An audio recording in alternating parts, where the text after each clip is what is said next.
Powered by the Montana Television Network. This is the 530 News on Q2, Montana's news leader. Good evening and thanks for joining us. I'm Russ Riesinger. And I'm Jeanelle Slade. The former Miles City athletic trainer accused of sex crimes involving teenage athletes pleads guilty today in federal court in Missoula. James Jensen was rolled into the courtroom in a wheelchair today, admitting he systematically molested boys under the guise of boosting athletic performance. More on that story in just a moment, but first some breaking news. 911 is not working. Billings Fire Chief Bill Rash says the Billings City County Dispatch Center is not receiving some 911 calls through Verizon wireless services.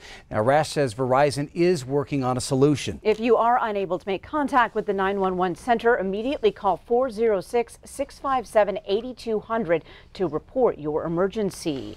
As we told you, the former Miles City athletic trainer accused of sex crimes involving teenage athletes pleaded guilty today in federal court. MTN's Kent Lutzen was in the courtroom and brings us the latest from Missoula.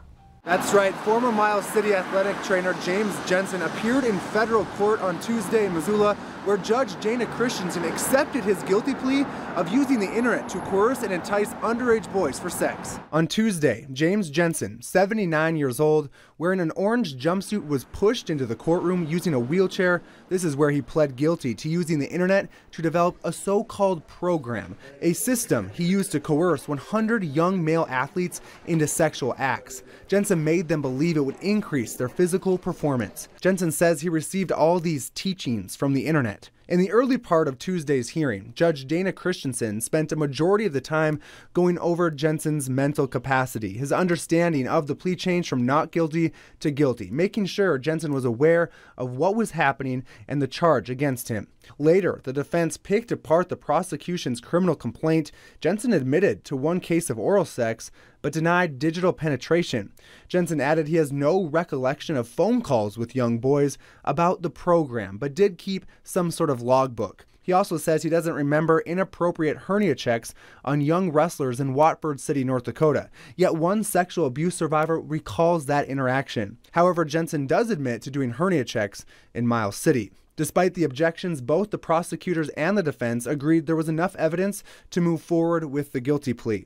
Prosecutors did add internet searches on Jensen's computer were consistent with an interest in children. The potential sentence for this charge is a maximum 15 years in prison, up to 3 years, supervised release, and a $250,000 fine. Now, a pre-sentencing investigation will be underway. Jensen will be sentenced on July 30th of this year in Billings. Reporting in front of the federal building in Missoula, I'm Kent Lutzen with MTN News. All right, thank you, Kent. Jensen also faces state criminal charges after a worker told authorities she found child pornography in his Miles City apartment.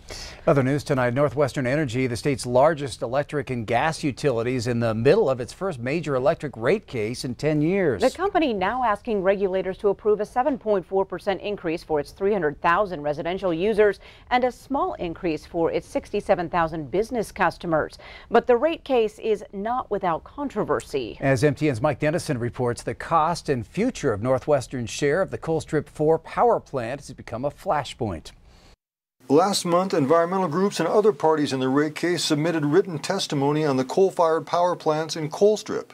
Part of that testimony said Northwestern Energy's share of the Colstrip 4 plant is valued too highly, and that customers will overpay for the plant going forward. We think that customers have already been gouged, are already paying an inflated price for Colstrip. We don't want that to continue. We don't want it to get worse than it already is. Northwestern not only disagrees, but also has asked the Public Service Commission to strike all testimony in the case about the future value of Colstrip or its closure plans. At a hearing before the commission Tuesday, Northwestern attorney Ann Hill said the environmental groups want to use the rate case to pursue their goal of shutting down Colstrip. This case is not about closing Colstrip. This case is about the investments we've made and the expenses we incur because Colstrip is still operating. But the groups told the PSC that Northwestern is mischaracterizing their testimony and the law. Chuck McGraw, a lawyer for the Natural Resources Defense Council, said the PSC has full power to regulate utilities, including the relevance and future of Colstrip. The statutory scheme under which this commission operates is completely at odds with Northwestern's views about what this commission can and can't consider. The groups say if Colstrip remains in rates at an overvalued price, it also would discourage development of other, cheaper sources of power. We want to make sure that customers are protected from a monopoly utility wanting to gouge them and put more money into a failing resource when in fact there are cheaper ways to generate electricity. The PSC will decide soon whether to allow this testimony on Colstrip, which could be a key part of the case, or not. It will also consider testimony from a dozen other witnesses, including industrial customers and consumer advocates.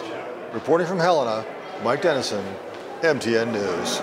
Thanks, Mike. Now, tomorrow, Mike looks at a big change that Northwestern is proposing for rates that affect installers and future users of rooftop solar systems. President Trump officially put his signature on the public lands bill after it passed overwhelmingly in both the House and Senate.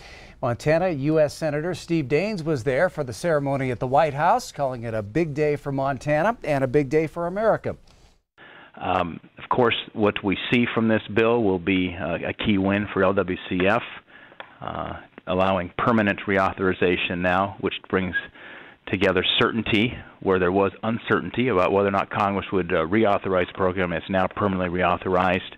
And then second, certainly the Yellowstone Gateway Protection Act. Well, the bill permanently reauthorizes the Land and Water Conservation Fund. There's still a fight ahead to fund it. The president's budget includes only around 10% of the full $900 million it's authorized to receive. Well, Democratic Senator Jon Tester also praised the passage of the public lands bill. He criticized the president for cutting funds to LWCF, saying it's easy to understand why folks hate Washington when politicians cheer on the president as he signs a bill to authorize LWCF just one day after trying to gut its funding. I hope the president's cheerleaders put money where their mouth is and fully fund this critical conservation initiative. Both Tester and Daines are on the Appropriations Committee, and Daines says both will stand strong to try and get full funding for the LWCF. A Billings City Council is breaking with Landmark, the company behind the One Big Sky concept, but still hopes to take advantage of proposed legislation to make the development of the One Big Sky district happen. At last night's City Council meeting, council members voted unanimously to send a letter to the legislature showing support for the bill being drafted by State Senator Roger Webb of Billings. That bill would provide a tool for economic development, with the state kicking in money only after private investment in certain opportunity districts. Now, I talked with Senator Webb this afternoon, and he says he expects that bill will come up for a hearing next Thursday in Helena. For the third year in a row, Billings rolls out the red carpet for the 500 student athletes who make up the NAIA Division I Women's National Basketball Championship. Coaches and players from 32 teams just starting to arrive at Metro Park this afternoon. It's been nonstop basketball at the Rimrock Auto Arena for 4 weeks straight. The NAIA Women's Tournament spans 7 days, giving players and coaches an opportunity to take in a little bit of Big Sky country. And it's perfect timing. This is a really big economic boost to Billings. We got to remember that we're still in winter. It's the middle of March, yes, but it's 2 weeks ago we were sub-zero. So it's nice that we have the all-class state wrestling, Southern B divisional, Southern A divisional, state basketball, and then go right into this. It really is something that helps us through these kind of colder, slower value season months. Without volunteers, without businesses, without honorary coaches, without the schools, without a huge team of people coming together, we would not be able to host this event. And remember to keep an eye on the 4 Montana teams chasing that championship trophy. Tune in tonight at 10, and Q2's Mitch Laggy will bring us the inside scoop on tournament operations. Coming up, remote ultrasounds, how telemedicine is helping both doctors and moms-to-be all across the state. And in sports, Scott tributes the first state title in over 2 decades for Q2's Athletes of the Week. And coming up in weather, a monster storm is making its way into the Great Plains and producing blizzard warnings for part of the Q2 viewing area. We'll tell you all about it coming up. You're watching MTN News with Jeanelle Slade and Russ Riesinger. Storm Tracker weather with Bob McGuire. And sports with Scott Breen.